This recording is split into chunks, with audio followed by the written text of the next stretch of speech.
regarder ça. Parce que je trouve que là, c'est un point. Revenir sur ce point-là, c'est intéressant. Oh la sauce. Bah non. Justement, 6 minutes de Ouria qui s'explique chez Hors-Série sur l'antisémitisme est-il résiduel. Moi, j'ai envie d'écouter. J'ai envie de comprendre, hein. Donc vas-y, let's go, hein. Alors pour rappel, en fait, c'est parce que Mélenchon, dans un communiqué, il avait dit l'antisémitisme est résiduel. Alors la phrase est beaucoup plus... il faut la recontextualiser, je crois que la phrase est beaucoup plus longue que ça, et elle a un peu un autre sens. Mais ce qu'il voulait dire par résiduel, et le truc un peu ambigu de sa formule, c'est qu'il peut à la fois vouloir dire l'antisémitisme est résiduel, donc il n'y a pas de raison de s'inquiéter de l'antisémitisme, parce qu'il n'y en a pas beaucoup en France, et que c'est en diminution. Ça, c'est la première manière de voir le truc. Ou alors, la deuxième manière de voir le truc, c'est l'antisémitisme est résiduel, à savoir qu'il y a toujours un antisémitisme dormant dans la société qui est réactivable. Donc il faut s'en méfier. En fait, tu peux dire l'un, tu peux dire l'inverse, avec la même formule. Elle était pétée, sa phrase. Voilà, on est d'accord. Ça veut dire que le problème, c'est la formule, en fait. Le problème, c'est la forme. Là, il y a un problème de forme. La définition est claire, pourtant. Oui, mais tu peux vouloir dire les deux trucs en même temps, vraiment. Mais non. Bah si. Contrairement à ce que dit la propagande de l'officialité, l'antisémitisme reste résiduel en France. Il est en tout cas totalement absent des rassemblements populaires. Voilà. Bref. Donc, ouais, dans sa phrase, c'est plutôt l'antisémitisme, il y en a moins, donc il faut se calmer. C'est moins l'antisémitisme, il y en a, mais ça peut être réactivé, donc il faut être vigilant. Je sais pas, c'est les deux en même temps, mais c'est bizarre. Donc moi, j'ai envie de comprendre ce qu'elle veut dire. Je veux voir comment Auréa le défend. Peut-être qu'on va être d'accord, hein, peut-être que d'un coup, on va être d'accord. Bref. Alors, putain, elle a toujours son treillis. Hein. C'est vrai que c'est un peu un treillis. C'est un peu sa veste de treillis, ça, Auréa, bref. Alors, je voudrais m'attarder là-dessus, parce qu'en fait, je suis d'accord avec lui, et en même temps, je ne suis pas d'accord. Il est résiduel au sens où oui. l'État français, ne pratique pas de violence, de discrimination de masse envers la communauté juive, les membres de la communauté juive. Ok. Ce qui n'est pas le cas lorsqu'il s'agit des Noirs, des Arabes, des Roms, par exemple. Il y a un racisme d'État qui, aujourd'hui, cible en particulier certaines populations identifiées comme musulmanes, comme noires, comme roms, comme habitants dans les quartiers. Et elles subissent un racisme structurel, vertical, qui va des institutions, de la justice, de la police, vers ces populations. J'ai du mal à voir le rapport entre résiduel et systémique. Pour l'instant, ben voilà, elle déroule. Mais elle a raison, là c'est son programme un peu. Enfin, c'est ses éléments de parole à elle. Elle a besoin de les sortir. Merci Aragarn. Après, dire que l'adjectif résiduel se qualifie à partir du moment où il n'y a pas de racisme d'État, je sais pas. Elle me perd un peu. Bah, après, je vois ce qu'elle veut dire dans le sens où l'appareil politique fait que il y aurait, s'il y avait un antisémitisme populaire, il y aurait forcément des relais qui s'inscriraient dans l'Assemblée nationale, dans les politiques, etc. C'est le cas, hein, finalement, quand tu vois les députés RN, mais bon, personne n'en parle, hein, parce qu'ils ont été adoubés comme étant contre l'antisémitisme maintenant, bref. Ça, c'est un cadeau de fou qui leur a été fait. Mais voilà. Mais après, oui, c'est latent. Moi, je dis que c'est plus latent. En fait, mais c'est comme le pacte racial. Moi, c'est ce que je me suis rendu compte aussi, bah, grâce à Ouria, mais notamment, je me faisais la réflexion en matant la vidéo de Tao Kwan, là, au dernier stream. Le pacte racial, en fait, c'est un truc vraiment qui disparaît pas. C'est un truc qui est réactivable, en fait, parce que c'est toujours un peu dans une partie de la tête des gens. C'est en mode, ah bah oui, bah, s'il y a la question de répartir les richesses qui restent, il y a forcément la question de qui est le plus légitime et qui l'est le moins. Et désolé, mais sous une matrice nationaliste et ethnique, bah forcément, ça restera toujours le facteur de race sociale. Et c'est comme ça que tu vas te retrouver avec un pacte racial qui peut se réactiver dès qu'il y a un problème dans la société, en fait. Dès qu'il y a une crise, dès qu'il y a une récession, dès qu'il y a un manque de croissance, bah hop, tu réactives le pacte racial. Voire même, c'est quelque chose de normal dans les esprits, presque, que cette question se pose. Bref. Les lois de la laïcité, c'est un peu antisémite autant qu'islamophobe. Oui, mais ça a visé particulièrement l'islam. Hein. On peut pas dire que la loi de 2004, ça soit contre les juifs. Hein. On peut pas dire que l'abaya, ça soit... Enfin bref. Mais après, oui, bien sûr, ça paye. C'est toujours un problème pour les autres. Rappelez-vous les séquences où... sur CNews, alors c'était il y a longtemps, c'était bien avant le 7 octobre, je pense qu'aujourd'hui il se permettrait plus. Mais ça parlait du fait d'enlever la kippa chez les juifs. Et il y avait toute une séquence où il s'était embrouillé avec un juif en plateau, là. Bref, et puis ensuite il y a eu le 7 octobre. Je pense qu'aujourd'hui il présenterait pas les choses pareilles. Ça, c'est documenté. Je suis tellement perdu. Mais en quoi t'es perdu? Vas-y. C'est clair, c'est net, c'est chiffré. Les communautés juives, ou la communauté juive, ne subissent pas ce genre de racisme-là. D'accord? Donc là, du point de vue du racisme d'État, il n'y a pas d'antisémitisme d'État. Est-ce que pour... Après, elle dit qu'il y a du philosémitisme d'État, donc bon. Et est-ce que le philosémitisme n'est pas une forme d'antisémitisme? Bref. Pas... Enfin, bref, oui. Autant l'antisémitisme disparaît. Oui, voilà, Ota, oui. Certainement pas. Et par ailleurs, c'est important de mettre en évidence le fait que si il n'y a pas d'antisémitisme d'État... Voilà, elle va venir sur le philosémitisme. C'est quoi le philosémitisme? C'est une manière de valoriser et d'exemplifier le juif, la communauté juive, par rapport à d'autres communautés. Notamment les Arabes, les Noirs, enfin bref. Mais surtout les Arabes, hein, c'est surtout ça qui est opposé. Et en fait, c'est une instrumentalisation parce qu'en fait, c'est surtout une manière de cacher surtout un soutien à Israël. Voilà, c'est ça le problème du philosémitisme. Parce que le philosémitisme, c'est un peu une ode aux juifs, dans le sens le juif est français, le juif a sa place. Voire même c'est plus complexe que ça, parce qu'il y a un peu cette idée que, en fait même dans le philosémitisme, il y a un peu cette idée que le juif n'a pas de terre, et c'est pour ça qu'Israël c'est hyper important, par exemple. C'est-à-dire qu'on reste sur un trope très antisémite, hein, qui est de considérer que le juif il est jamais vraiment intégré à la nation, et que donc pour lui le seul recours c'est d'avoir un État et de finir par partir là-bas. Je veux dire, il y a des politiques aujourd'hui qui se disent grands défenseurs des juifs là sur des plateaux, mais ils ont encore cette idée très fermement en tête. Cette idée que les juifs finalement, ils sont mis en Israël, quoi, c'est leur État. Bref. Alors que les juifs, ils sont partout et ils sont chez eux, en fait. Vous voyez ce que je veux dire? On doit dire qu'ils sont chez eux. Beaucoup d'antisémites sont sionistes. Non. C'est plus compliqué que ça. Bref. Il y a possiblement un antisémitisme social. Je veux dire, il y a des gens, ils sont antisémites et antisionistes.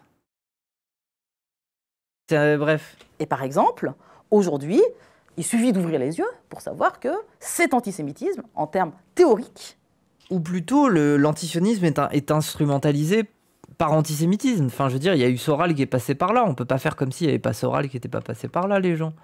Je veux dire, ceux avec quoi on lutte, très souvent, sur ce sujet, c'est quand même les cicatrices que Soral a laissées. Hein. Cette association. Je veux dire, dans la bouche des gens, ce qui permet de criminaliser l'antisionisme, c'est vraiment Soral aussi. Hein, bref. Mais bon, on a vite oublié que c'est l'extrême droite. Hein. Il y a possiblement un antisémitisme social. Et par exemple, aujourd'hui, il suffit d'ouvrir les yeux pour savoir que cet antisémitisme, en termes théoriques, il existe à l'extrême droite. L'extrême droite, aujourd'hui, a une véritable littérature qui est abondante, antisémite. D'accord? Oui. Et il y a des formes d'hostilité envers les juifs dans le reste de la société française, et notamment dans les quartiers populaires. Mais ça aussi, il faut pouvoir l'expliquer. Il faut l'expliquer, et nous le faisons d'un point de vue décolonial, en expliquant que l'État français, à cause de ce que nous on appelle le racisme structurel, organise la compétition entre les communautés. Il favorise des communautés par rapport à d'autres. Il cible ou il discrimine des communautés par rapport à d'autres. Mais ça a toujours été le cas. Hein. Même à l'époque coloniale, on ne traitait pas des communautés de la même manière. Par exemple, moi, un truc qui m'a fasciné, cette data, je la trouve un peu fascinante parce que je connais mal l'histoire du Sénégal et tout ça. Mais par exemple, quand il y avait les expositions là, coloniales, vous savez, là où on faisait des espèces de camps au parc pour mettre des Noirs et tout ça. Bah, en fait, les Sénégalais, on les a pas mis dans des villages artificiels ou quoi que ce soit, on les a mis dans des cafés. On les a mis dans des cafés. En fait, c'était un genre de truc où il était écrit café sénégalais ou un truc comme ça. Et en fait, ils étaient juste là et ils buvaient leur café. Et en fait, c'était valorisé en mode, regardez, ça c'est des noirs un peu différents des autres. Parce qu'ils sont un peu plus évolués. Regardez, ils ont des cafés comme chez nous. C'est trop bizarre, enfin bref. Le village Bamboo World. Ah oui, oui, ça, oui, on avait regardé ça, ouais, c'est... Le fait que ça se soit arrêté il y a même pas 20 ans, c'est une dinguerie, hein, ce parc, hein, bref. Donc ça, c'est une organisation de l'État. C'est ni le fait des Juifs, ni le fait des musulmans, c'est le fait de l'État. Donc ça, c'est quelque chose qu'il est important de dire. Et là où moi, je vais faire un pas de côté par rapport à Mélenchon, donc je vais reconnaître avec lui qu'il y a... Mais c'est pour ça, en fait, là aussi, ce qu'il faut jamais oublier aussi dans le colonialisme ou des trucs comme ça, c'est que la compétition, elle a été très souvent liée à de la blanticher. C'est le fait de l'étard. Oui, l'étard. Oh là là, j'ai chaud. Pardon. J'ai chaud. Du coup, les blagues, oui. Qu'est-ce que j'allais dire? Oui, en fait, les blancs, dans les histoires de colonisation et tout ça, bah en fait, ils ont même décrété, en fait, c'était pas juste tous les noirs sont noirs et donc tous les noirs sont pas blancs. C'était plus compliqué que ça. En fait, ils ont même dit qu'il y avait certains noirs, par leur physionomie, ils étaient plus blancs que des noirs. Par exemple, je sais pas moi, je sais pas, un noir, j'imagine un noir sénégalais, il a des traits un peu plus fins et des proportions qui sont plus correctes pour un blanc, alors qu'un noir congolais, bah c'était peut-être autre chose, tu vois, enfin je sais pas. Il y avait des strates comme ça, un peu complexes et un peu d'opposition justement des différentes populations. Les Éthiopiens, les Guinéens aussi. Ouais, les Éthiopiens, mais après les Éthiopiens, ils se sont tapés le fascisme de Mussolini, quoi. La phrénologie. Bah, pas que, mais oui. Dans la vidéo de Taoukwan, ça en parle. Oui, c'est pour ça que j'y pense. Le fait de l'État. Donc ça, c'est quelque chose qu'il est important de dire. Et là où moi, je vais faire un pas de côté par rapport à Mélenchon, donc je vais reconnaître avec lui qu'il y a un antisémitisme résiduel du point de vue des discriminations de l'État. En revanche, il y a et il existe la menace d'un retour à l'antisémitisme. Ah voilà. Notamment venant de l'extrême droite, mais également du fait que l'État français, s'il ne pratique pas un antisémitisme d'État, il pratique un philosémitisme d'État. Et ça, c'est important à souligner. Elle va le définir, j'imagine, non? Pour dire qu'en fait, l'antisémitisme se métamorphose, l'antisémitisme d'État. Personne en France, et notamment les organisations politiques, ne souhaitent ou ne veulent rompre avec le pacte racial. Et il se trouve que l'antisémitisme, sous sa face philosémite, est une des dimensions du pacte racial. C'est une des dimensions du pacte racial. Et tant qu'on ne met pas à bas le pacte racial, c'est-à-dire le lien qui lie la bourgeoisie et l'État français, enfin l'État dominé par sa bourgeoisie, avec le peuple blanc. Oui, les petits blancs, oui. Tant que cette rupture n'a pas lieu, tant qu'il continue d'y avoir un lien organique entre l'État et le peuple blanc, c'est-à-dire un État qui favorise le peuple qui... C'est un peu léger, je trouve, l'argument du sionisme dissimulé. Pourquoi c'est léger? Genre, c'est basique, c'est plus complexe que ça, mais pourquoi c'est léger? En vrai. Parce que désolé, mais c'est un peu la contradiction dans laquelle beaucoup d'intervenants se trouvent, en fait. C'est que ça devient compliqué, et ça l'était déjà depuis quelques mois, de soutenir ce qu'est en train de faire Israël. Pour autant, il faut trouver des moyens de contrecarrer et de contre-argumenter face à des voix antisionistes. Donc toute l'ambiguïté, c'est justement d'instrumentaliser l'antisémitisme en France et le sortir de la question liée à Israël. Je veux dire, il y en a même qui ont commencé à dire que la question a été importée. Je veux dire, de dire que la France insoumise importe la question palestinienne en France. Alors que c'est littéralement Israël qui a mis des millions d'euros pour faire de la publicité, notamment sur YouTube, sur des sites internet et tout ça, pour que tout le monde soit au courant que, oh là là, ce qu'ils ont vécu le 7 octobre, c'est une dinguerie, ils ont le droit de se défendre. Je veux dire, l'importation, elle a été clairement faite par les éléments de langage et par les lignes politiques données à des intervenants partout dans le monde par Israël et par ses services politiques en fait. Donc l'importation, elle commence par là. Mais bon, on préfère dire que c'est la cause pro-palestinienne qu'importe le sujet. Et les raids de bots et tout ça, oui. Comment ça, des pubs sur YouTube? Bah attendez, les gens, vous vous rappelez pas? Vous vous rappelez pas que il y a de ça 4 ou 5 mois, quand vous alliez sur YouTube, une pub sur 3, c'était une pub où c'était en mode Israël est en train d'être attaqué. Il faut soutenir son armée, nanani, nanana. Vous vous souvenez pas de ça? Et sa base sociale contre les autres, ceux qui sont au contraire en dehors du pacte racial, c'est-à-dire les juifs, les noirs, les musulmans, eh bien, il n'y a pas possibilité de mettre fin ni à l'antisémitisme, ni au philosémitisme. Et je serais juive personnellement, je craindrais le philosémitisme autant que l'antisémitisme. Donc il n'y a pas d'expression... Oui, ça c'est un peu la take de... Comment il s'appelle là Merde. Structure familiale. Oui, Todd. Bah oui. Je veux dire, sincèrement, au bout d'un moment, t'es juif. Quand il y a quelqu'un, il voit trop que t'es juif, que ça soit en bien ou en mal, c'est un problème. Vous voyez ce que je veux dire? Je veux dire, c'est comme quand t'es noir. Hein. Qu'il y ait quelqu'un de raciste, bah t'as pas envie de traîner avec lui. Il ne voit que ça, que t'es noir. Et si jamais tu tombes sur un fétichiste ou une fétichiste, bah c'est pareil. Il ne voit que ça, que t'es noir. Donc dans les deux cas, c'est chiant. Donc philosémitisme ou antisémitisme, t'as pas forcément envie de traîner avec les gens qui ne voient que ta judéité. Hein, oui. C'est inquiétant, quoi. Le philosémitisme autant que l'antisémitisme. Donc il n'y a pas d'expression de violence antisémite vis-à-vis des juifs, mais il y a... Toutes les conditions sont là, sous la forme du philosémitisme, pour que l'antisémitisme réel revienne, oui. D'autant qu'on a une extrême droite qui, je le rappelle, a voté pour l'extrême droite, et ils étaient 10 millions. Oui, franchement, les gens, c'est une telle bascule. Ça veut dire que, regardez, imaginez demain, je sais pas moi, demain, l'Amérique n'a plus aucune raison de soutenir Israël. Il y a une bascule qui s'opère dans l'opinion publique, c'est-à-dire, oh là là, état criminel, nanana. Je vous jure que sur les plateaux télé, le switch, il va être très rapide.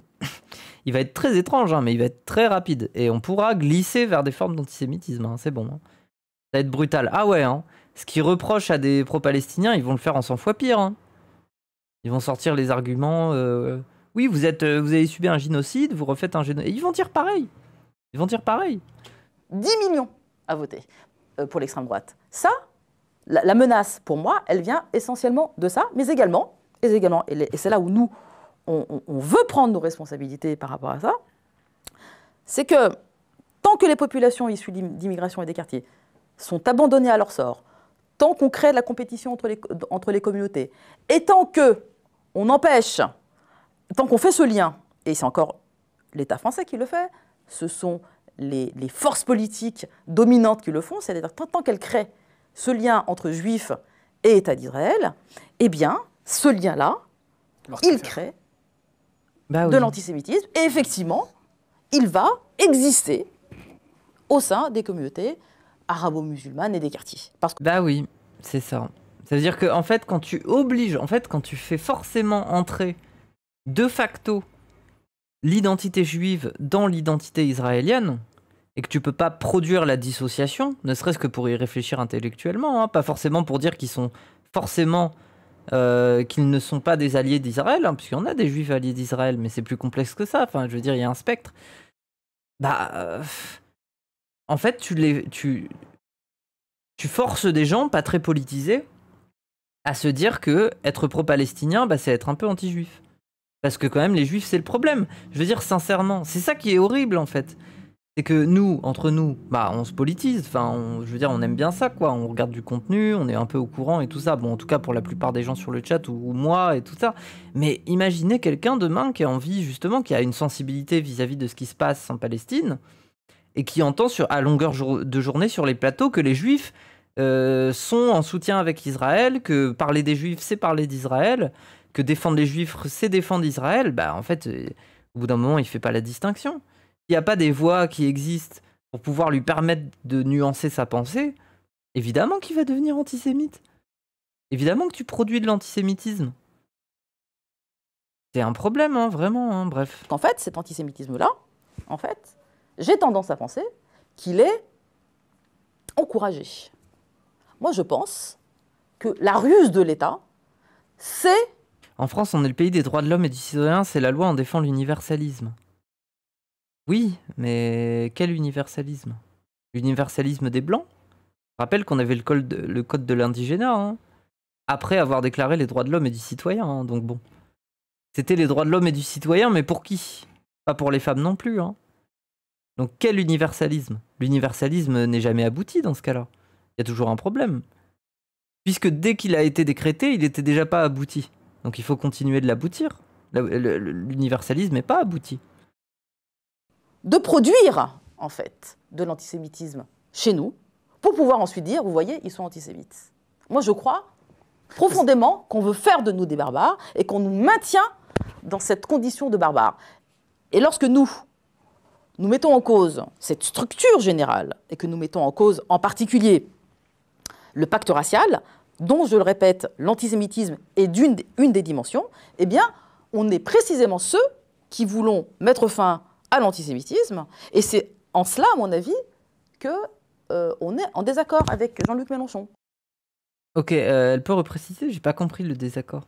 Parce qu'il a raison de dire que l'antisémitisme est résiduel, Ok. parce que je pense que dans l'opinion générale en France, il y a une désapprobation profonde de l'antisémitisme. Oui. Hein, mais il a tort de penser que c'en est fini. Je ne dis pas qu'il dit que c'est fini, hein, mais je pense qu'il ne prend pas assez en compte le fait que ça peut revenir sous d'autres formes. Ouais, après, voilà, mais de toute façon, sa formulation, elle est éclatée, mais est-ce qu'il dit vraiment ça, Mélenchon, quoi? Qui dit vraiment ça, quoi? Ah, bref.